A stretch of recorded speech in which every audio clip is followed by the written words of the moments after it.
मध्य प्रदेश के हर मतदाता के सामने जितना भी प्रयास कर ले भारतीय जनता पार्टी और शिवराज जनता को गुमराह करने का, प्रलोभन देने का, मुझे मध्य प्रदेश के मतदाताओं पर पूरा विश्वास है।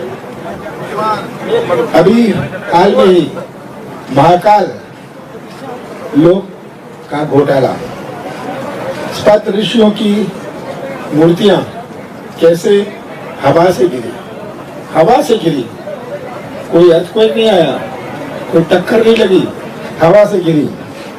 कई मूर्तियों में अभी भी क्रैक है। मंदिर द्वार के कलश टूट कर गिर गए। ये हमारे महाकाल लोक का सबसे बड़ा घोटाला। भारतीय जनता पार्टी ने भ्रष्टाचार के लिए महाकाल से भी परहेज नहीं किया। ये तस्वीर है।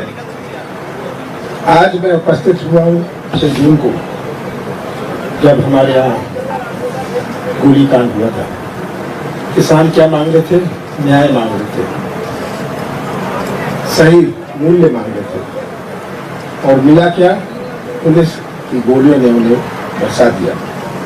जांच का नाटक चला, आज तक कोई जांच की रिपोर्ट नहीं। जितनी भी ये दबाने और छिपाने की राजनीति करे, केवल इसी में नहीं पर पूरे प्रदेश में, आज इनका खुलासा हो चुका है। किसान हत्या से कोई हम न्याय की उम्मीद नहीं कर सकते। ये अब हड़ताल प्रदेश बन गया, जहां देखो वही हड़ताल, और चौपट राज, चौपट सरकार, चौपट मध्य प्रदेश। ये किस प्रकार का चौपट प्रदेश है? चौपट रोजगार, 1 करोड़ नौजवान घूम रहे हैं रोजगार के लिए। बड़े इन्वेस्टमेंट समिट, 6 दफा इन्वेस्टमेंट समिट किया और घोषणाएं करी कि 33 लाख करोड़ रुपए का निवेश आएगा। उतना निवेश तो देश में नहीं आता। ये कलाकारी की राजनीति, ये गुमराह करने की राजनीति। आज चौपट रोजगार, चौपट हमारी रोजगार व्यवस्था, भर्ती व्यवस्था।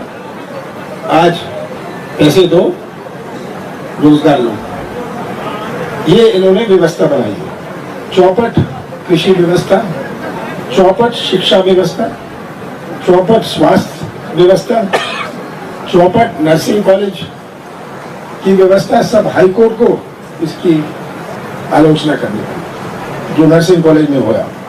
चौपट उद्योग धंधे, चौपट अर्थव्यवस्था, चौपट नदियां, चौपट कानून व्यवस्था, चौपट सुरक्षा व्यवस्था, चौपट राशन व्यवस्था, चौपट पोषण व्यवस्था और चौपट सरकार।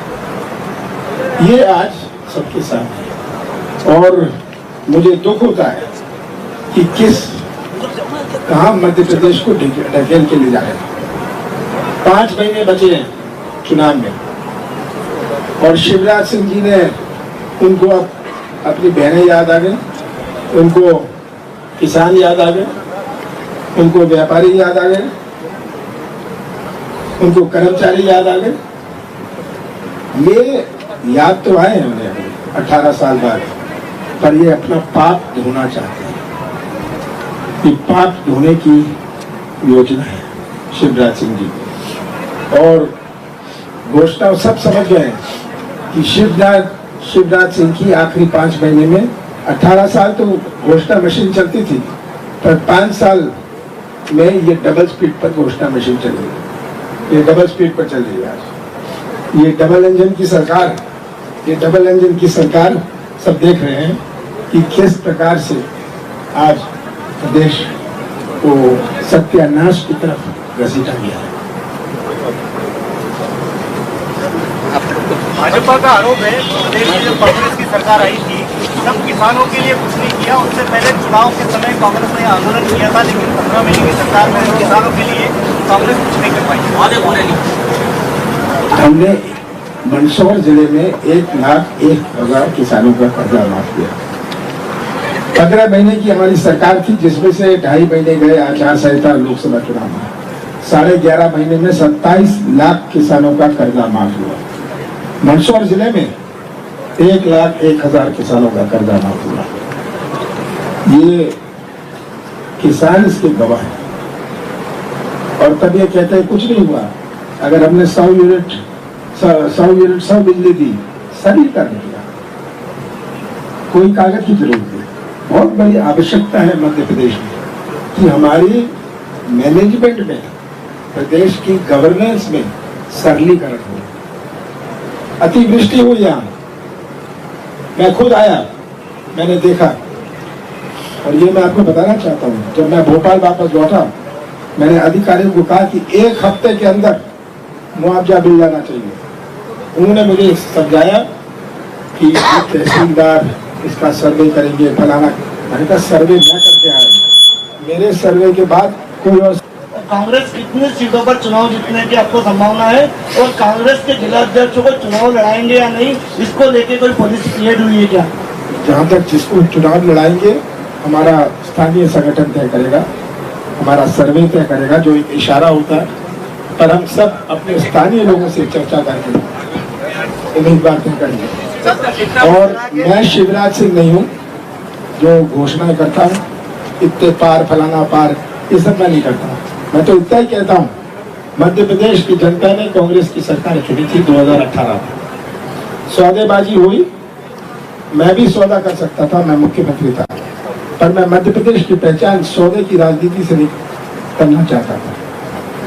मैंने कहा कुर्सी मैं सौदे से नहीं रखूंगा। सर, पिछले दिनों ऋतु पटवारी आए थे और उन्होंने कहा था कि 3,000 रुपए प्रति क्विंटल किसानों को समर्थन मूल्य पे गेहूं का मिलना चाहिए। तो क्या कांग्रेस का ये एजेंडा है, इसको कहां तक ले जाएंगे? देखिए, किसानों की हित में जो करना है हम करेंगे, पर एक बात हमें याद रखनी है कि मध्य प्रदेश की अर्थव्यवस्था कृषि क्षेत्र पर आधारित है। जिसकी किराने की दुकान गांव में चलती है, वो तभी चलती है जब किसान के जेब में कुछ पैसा हो, जब उसके पास क्रय शक्ति हो। तो ये बाजार है मंदसौर का, कोई इंदौर से नहीं आता, कोई भोपाल से नहीं आता, ये बाजार चलता है। ये आर्थिक गतिविधि जो बनती है, जीडीपी और आर्थिक गतिविधि में अंतर है। किराने की दुकान जीडीपी में नहीं गिनी जाती, पर ये हमारे आर्थिक गतिविधि, जिसको कहते हैं इकोनॉमिक एक्टिविटी, का बहुत बड़ा हिस्सा है। तो मेरा लक्ष्य था जब मैं मुख्यमंत्री था, जीडीपी तो बढ़ता रहेगा, पर कैसे आर्थिक गतिविधि बढ़े। कमलनाथ जी, मेरा सवाल ये है कि अभी आपने सारी व्यवस्थाएं चौपट बताई कि शिवराज सिंह चौहान के 18 साल के शासन में सारी व्यवस्थाएं चौपट हो गई। आपका शासन अगर आता है तो किस तरह से व्यवस्था को पटरी पे लाएंगे, किस वर्ग के लिए क्या क्या सुविधाएं देंगे, क्या आपकी बड़ी घोषणाएं होगी? ये हमने अभी नारी सम्मान योजना लॉन्च करी है। 500 रुपये गैस का सिलेंडर, 1500 रुपये अपनी बहनों को। और हम अपने वचन पत्र में योजनाएं प्राथमिकता रहेगी कृषि क्षेत्र पर, बेरोजगारी पर, कि मध्य प्रदेश का भविष्य जुड़ा हुआ है इन 2 मुख्य बातों से। सर दमोह में हिजाब का कांड होता है, हिजाब का मामला आता है, उसमें धर्मांतरण की भी बात आती है। मुख्यमंत्री शिवराज सिंह चौहान सख्त निर्देश देते हैं स्कूल की मान्यता रद्द करने का। सर, हिंदू मुस्लिम चल रहा है, इसको लेकर क्या कहेंगे? देखिए, धर्म आचार का विषय, विचार का विषय, विचार का विषय है। धर्म राजनीतिक प्रचार का विषय है। ये हमें हमेशा याद रखनी है। तो हिंदू मुसलमान हो रहा है देश में, इसको लेकर क्या कहेंगे? देखिए, ये तनाव पैदा करना हर वर्ग में। आज मणिपुर में क्या हो रहा है, आप क्या बारीकी से पढ़ रहे हैं? कैसे आदिवासी और गैर आदिवासी के बीच में कितनों की हत्या हो गई, कितने मकान जला दिए गए। ये जो बांटने की राजनीति है, ये चाहते हैं कि एक आवाज ना हो, कि एक आवाज बहुत भारी आवाज होती है। कमलनाथ जी, मेरा सवाल है, सलमान को, कमलनाथ जी मेरा सवाल है कि किसान आंदोलन 6 जून 2017 को हुआ था फसलों की वाजिब मांग को लेकर के। आपका कहना है कि अभी तक बीजेपी सरकार ये क्लियर नहीं कर पाई, सेंटर में भी और स्टेट में भी, कि किसानों को वाजिब दाम क्या कहना है। आपकी पार्टी का ही एजेंडा है क्या? कुछ किसानों की जो है हमारे पार्टी का एजेंडा बिल्कुल साफ और स्पष्ट है। हमारे पार्टी का एजेंडा है कि किसानों को सही मूल्य मिले, किसानों को खाद और बीज के लिए भटकना ना पड़े। हमारी सरकार थी, कोई किसान कह सकता था कि वो भटकना था बीज और खाद के लिए? मूल्य हमने मूल्य उनको सही मिला। आज समर्थन मूल्य में घोटाला, आज मुआवजे में घोटाला, अतिवृष्टि हुई है, ओलावृष्टि हुई है, सब जगह घोटाला। पैसा दो और मुआवजा लो।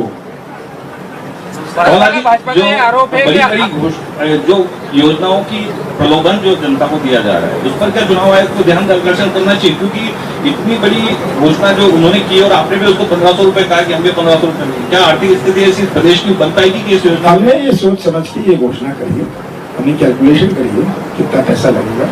जब हमने घोषणा करी थी किसान कर्जा माफ की, हमने पूरा इसमें समझ के किया था कि इतना पैसा लगेगा। 27 लाख किसानों का कर्जा हवा में तो नहीं हो गया। आयकर दाताओं को विश्वास को लेकर के आपत्ति है कि राजनीतिक दल क्यों इस तरह की लुभावनी घोषणाएं करते हैं। आयकर दाताओं की घोर आपत्ति है इस चीज पर, चाहे वो बीजेपी हो या कांग्रेस। देखिए, घोषणाएं सब करते हैं, पर बीजेपी तो फर्जी घोषणाएं करती है। हम तो न्याय, अगर मैंने कहा हम किसानों के साथ मूल्य में न्याय करेंगे। और ये केवल गेहूं की बात नहीं है, मक्का की है, सोयाबीन की है, लहसुन की है, अदरक की है। आज जब तक किसान संतुष्ट ना हुए, उसकी लागत पर उसे कुछ प्रॉफिट ना हुए, क्या हमारा कृषि क्षेत्र जीवित रह सकता है? कमला जी, मेरा एक प्रश्न आपसे कि जिस तरीके से मुख्यमंत्री के चेहरे को लेकर कोई डिसाइड नहीं हो पा रहा है, पार्टी के वरिष्ठ नेता जो है वो अलग अलग बयान देते हैं, अलग अलग बयान देते हैं, तो एक मत और एक राय क्यों नहीं बन पाती है? ये देखिए, पार्टी के सब लोगों ने जो बयान दिए हैं, आपने भी सुने, मैंने भी सुने, इसमें कौन सी बेचैनी है? अंत में वो चेहरा होगा जिसको जनता स्वीकार करती है। पिछली बार आपकी सरकार थी, जनता ने मैंडेट दिया, उसके बावजूद सरकार चल नहीं पाई। क्या समझ रहे हैं पिछली बार से आप? देखिए, एक बात बता दूं, मैं मई 2018 में अध्यक्ष बना था, 1 मई को। नवंबर में चुनाव था। मध्य प्रदेश के ज्यादातर लोग मुझे जानते नहीं थे। आज